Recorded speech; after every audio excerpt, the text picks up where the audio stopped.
Alright, since there seems to be no information out there on this engine, I'm going to put a little video up so anybody else who runs into this has a resource to use to figure out what's going on.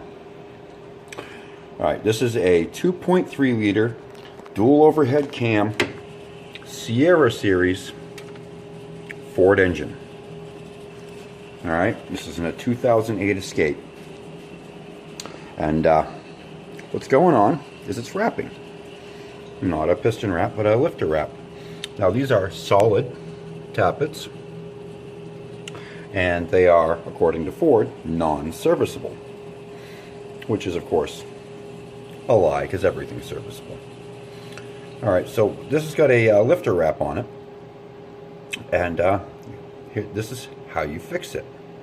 Alright, basically you have to tear the whole engine down, and as you can see, I've already got the bolts are all pulled out of the cover.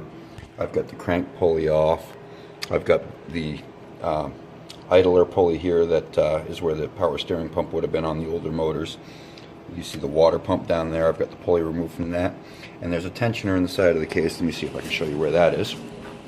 Just a little 10mm bolt. It goes right up above this tensioner here. If you look up there, there's the hole for it right there, and that's where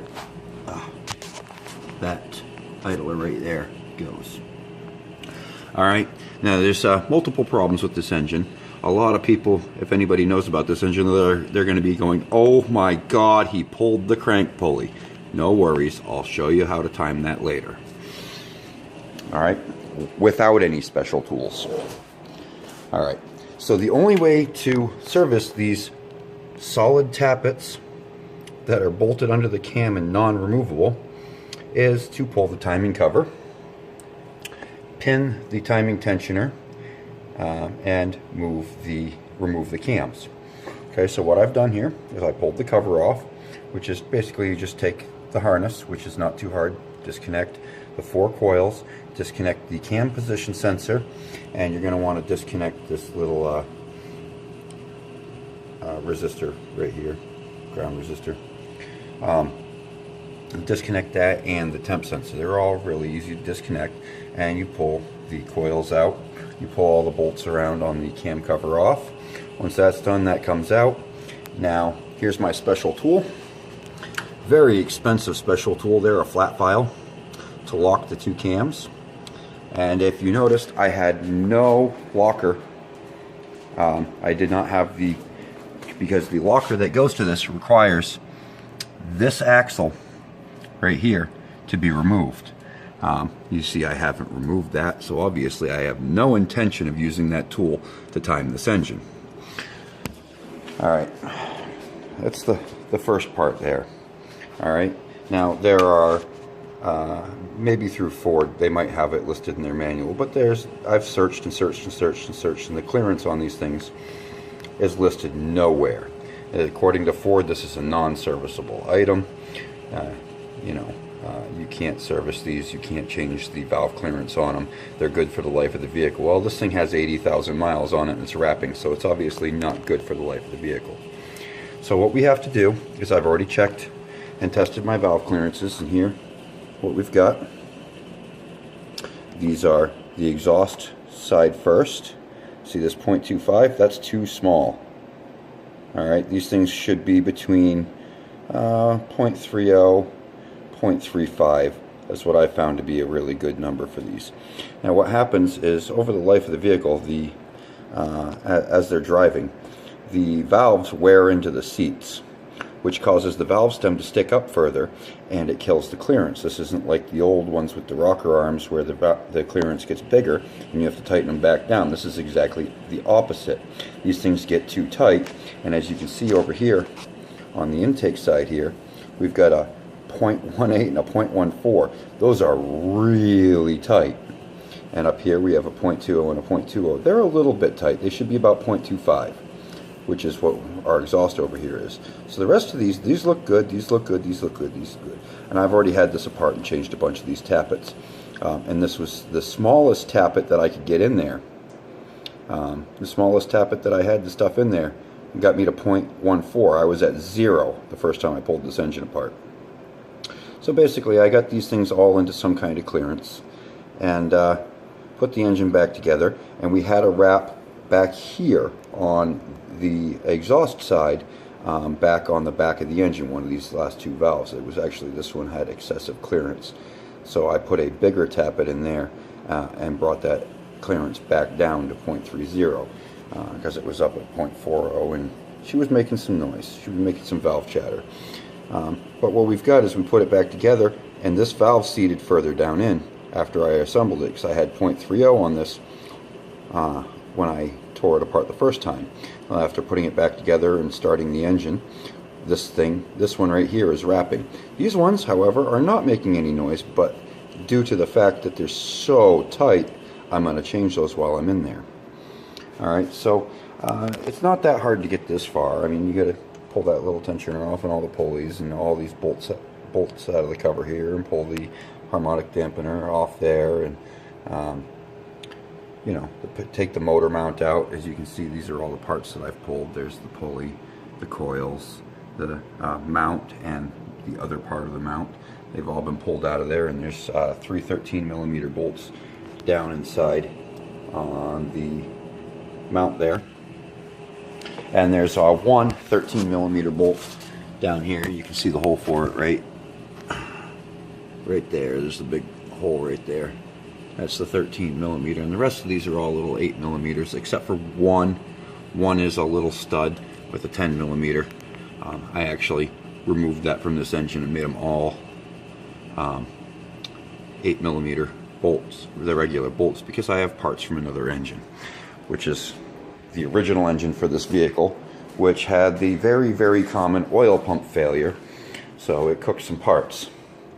It had the oil pump failure on this one, and it basically they ran it out of oil and it killed some stuff. Wasn't very good for the motor, but that's what we got here, and I will take another bit of video after I do some more disassembly. You know, I'm going to pull this cover off. I'm going to squeeze down and lock the tensioner, which I just used an old timey tensioner pin from another vehicle. Release the lock, squish it down with a pair of vice grips, and put the pin back in it to lock it into place. As you see, I got the cams locked, and I've got the crank set up to top dead center. When I take this apart, you know, obviously if we turn one of these cams from these positions, we'll risk damaging the valves. So we basically got to tear this apart, put the timing back together, and rotate the engine with the crank harmonic balancer pulled on, because there's no timing marks on this engine. This engine is held together by friction. So the timing is kept in place sheerly by the torque on the harmonic balancer pulley. And there's two different versions of this engine. Alright, one has a really tight fitting harmonic balancer pulley that uses the sheer tightness to the crankshaft to hold it in place, and when you crank it down with the bolt, it holds it down like you wouldn't believe. The other version uses little tiny washers that are coated in diamond. So you need to verify what you've got. If your engine has the washer behind the harmonic balancer pulley, you need a new one. If you do not replace that washer, your timing will slip, you will likely bend a valve, punch a hole in a piston, something terrible, awful things will happen.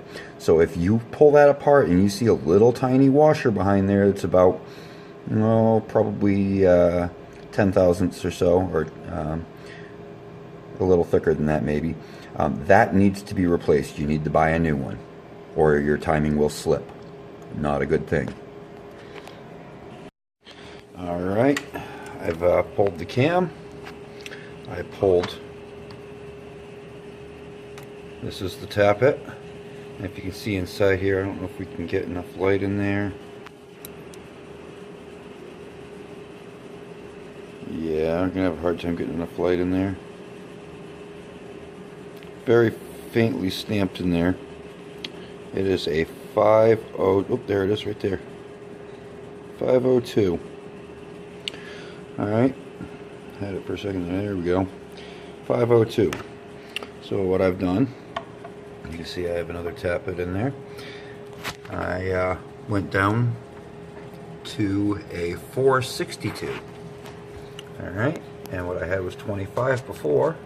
Alright, so 462 should give me an extra 6 thousandths of clearance. Or 6. Yeah, 6 thousand. Look at that. That's my .30. If we can read her. 0.30 millimeter. Slides right in there. Couldn't get it in there before. Beautiful, just like this one. Beautiful fit. Beautiful fit. And there's two others we can test here. Right down here. Beautiful fit. Beautiful fit. These were all tested out beautiful before. So now I've got to pull the cam off of this side and deal with these last two back here, which are the 0.18 and 0.14 ones. Figured I'd get some video with the cam out here. Alright, now these are the two tappets that are the problem. Alright, we pulled this one out. Alright, and this one's the super tight one of a 0.014. Now, we've got a 382 in here. So, we know we need smaller than that so we can get more clearance. And this one here is a 342. I've already pulled these and looked at them. I just wanted to show you guys. Terrible. If I can get the numbers, which I probably can't.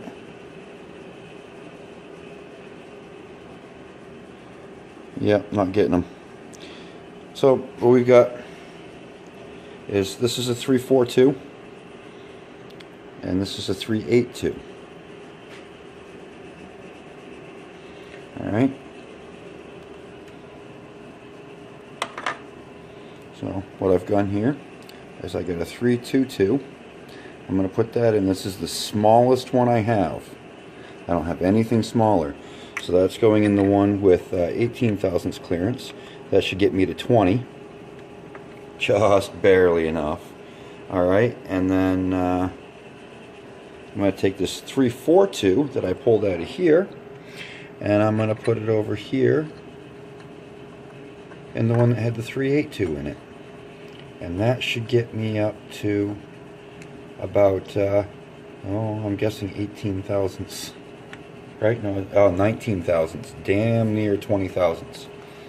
And those are the only tappets that I have for it, so let's hope and pray that that's enough to make them not tick. Alright, got the cam back in. I've already checked this. I just want to show you, this is two put together for 0.18. And you get a 0.10 and a 0.08, and I had to stick them together to get a 0.18 there.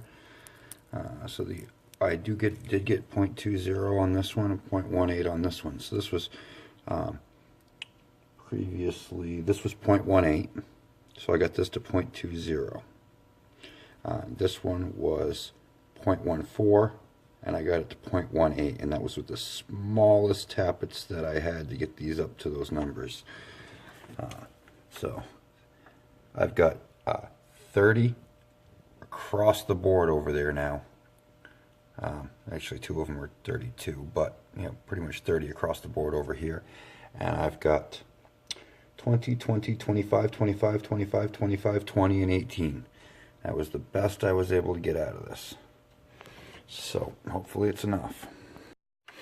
Alright, so now that I've got this as good as I can get it, the timing procedure is basically I'm using a 23mm wrench, right? And if you notice, the cam's got these little spots on them right here. The wrench fits perfect on there. Alright, and I'm taking this flat file here. You can see that in there. Yeah, there you go. Alright, and we just gotta, this will only fit in one way. Never, ever, ever, ever turn these cams by these gears. Do not remove them unless they are, damaged. If you have to, you have to. But do not remove those gears if at all possible. Alright, so we're just going to line this up, lock that in there, and we'll get the timing set. What I'm going to do is I'm going to remove the spark plugs so it's easier to rotate the engine. You know, with the spark plugs out, I won't even need to put the bolt back in the crank. I'll be able to turn it by hand. What I'm going to do is we're going to put a screwdriver down the number 1 hole, and we're going to, because we've already got it on the compression stroke, we're going to rotate to top dead center. As soon as we hit top dead center, we're going to line everything up, put the guide and the tensioner back in, and then in order to rotate the engine, we would have to put the crank pulley and the bolt in it so that we can rotate the engine around a couple times and check and make sure that the timing is right. Because this gear down here, as you can see, there's no keyway on it. So the gear itself will just spin. Alright, so that's that. Only thing that locks that in is that harmonic balancer pulley being bolted back on there nice and tight. So timing these is fun, but it's very doable. Alright, you get the cams all bolted back in, torqued back down. I got my flat file and they're locking the cams. I have reinstalled the timing tensioner in here. And obviously, as you can see, I've cleaned all the surfaces there. There's the timing tensioner reinstalled. Hold the pin. So the crank is yet to be timed. And if I was going to basically recheck the tolerances on these, I wouldn't bother installing the timing cover. But I am going to install the timing cover because the maximum tolerances I have here, or the minimum tolerances I have, the ones that are the biggest problem, I don't have anything smaller to put in there, so they are what they are without ordering smaller tappets. So I'm going to put the timing cover on, and then I will show you guys how to time this motor. Alright, now for timing. Here's our very, very special, very expensive special tool for marking top dead center, also known as a screwdriver. And our very, very expensive special tool for locking the cams, also known as a flat file. Alright. As you can see, now I've already, when I took this engine apart, I made sure she was at top dead center. But if you come down here, this crank doesn't take very much to turn.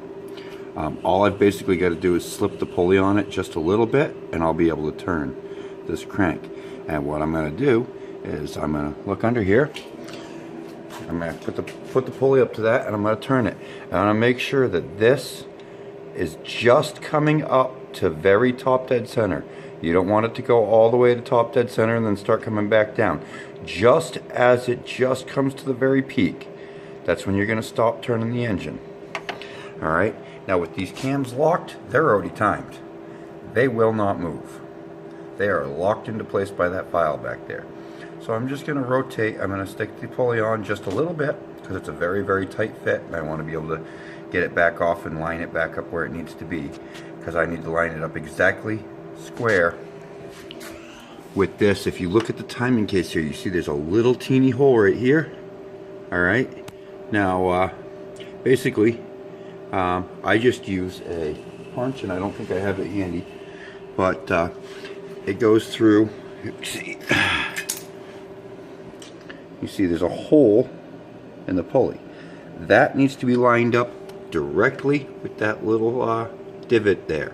That needs to be basically use a drill bit or a punch or whatever to line it up exactly perfectly after you get this thing set to top dead center. If the engine is right at the beginning of top dead center, this is locked dead with that and bolted on, then your timing is perfect.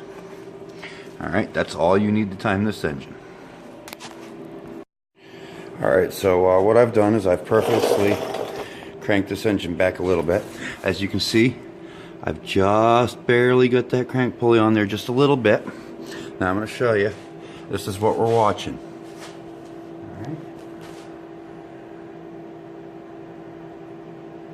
See that screwdriver moving? Going down, coming back up, right there. right there, just as it hits peak. See, it's going to start to go back down, come back up.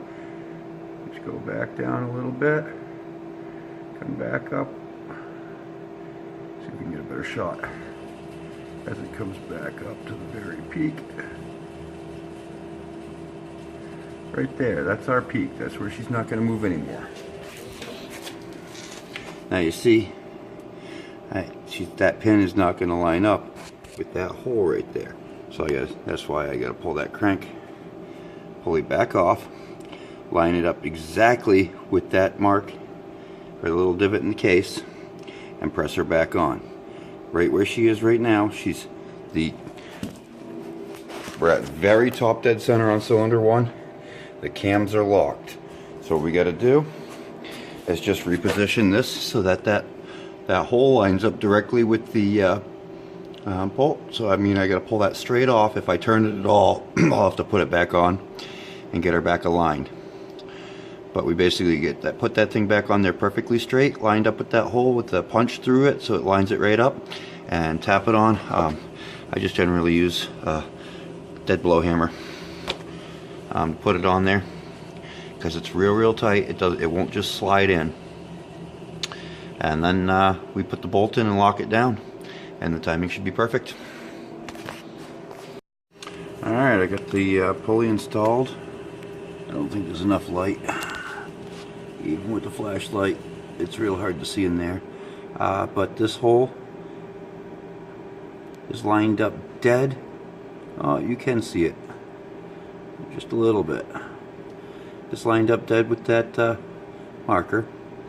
Alright, and we are at exactly top dead center, and the cams are lined up.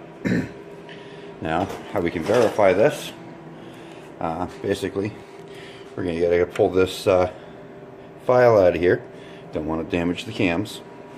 So we're going to pull the cam out, and I'm going to use a 21mm socket on a ratchet and just rotate the engine a little bit and make sure that this is at the very beginning of the top dead center. And once I confirm that, then I'll go ahead and reassemble the rest of the motor. There's the moment of truth, huh? Look at that. No more wrapping. Yay.